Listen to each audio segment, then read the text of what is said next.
I struggled desperately, but could only feel the air in the cramped cellar growing thinner and thinner. Pounding on the cellar door, I begged my brothers over and over to let me out.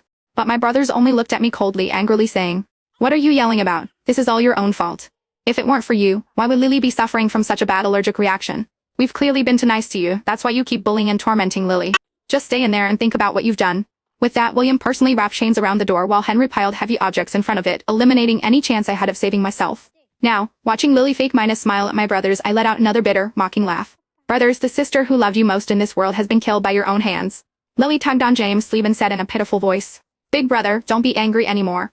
It's my fault for being so weak and having food allergies. I'm sure big sister didn't mean it. Please don't blame her." James' expression instantly darkened. He said coldly, "That wretched girl, we've clearly spoiled her too much, letting her develop such an arrogant and domineering personality." William's eyes flashed with surging anger. The older she gets, the more narrow-minded she becomes. If it weren't for her, how could Lily have ended up in this state? At this point, Lily deliberately exposed her limbs, which still showed faint traces of the allergic reaction to the three brothers. There were still a few red marks visible. Henry gently stroked the skin that still bore slight redness. "Does it still hurt, Lily?" Lily lowered her head, her voice trembling as if she was about to cry. "It doesn't hurt. Really, it doesn't." The anger in William's heart was thoroughly ignited. He shouted furiously, "If we got into the hospital any later, it could have been life-threatening for Lily. And after all these days she hasn't even sent a single message. She truly shows no remorse at all." James spoke with even greater fury. "Go bring that wretched girl here to apologize. I don't believe she can keep refusing to say sorry." William and Henry joined in angrily. "It's all because she's relied on our support. Now that she's done something wrong, she must face proper punishment." They turned to the servants and thundered, "What are you all standing around for? Hurry up and bring that ungrateful brat here. And bring our disciplinary cane too." If it weren't for Rachel deliberately putting seafood in the meal, how could Lily have suffered in the hospital for 3 days? It's time to set the rules straight in this household. The servants didn't dare disobey and hurried off in my direction. I let out a despairing, bitter laugh. My brothers hadn't even investigated the truth before arbitrarily deciding I was guilty.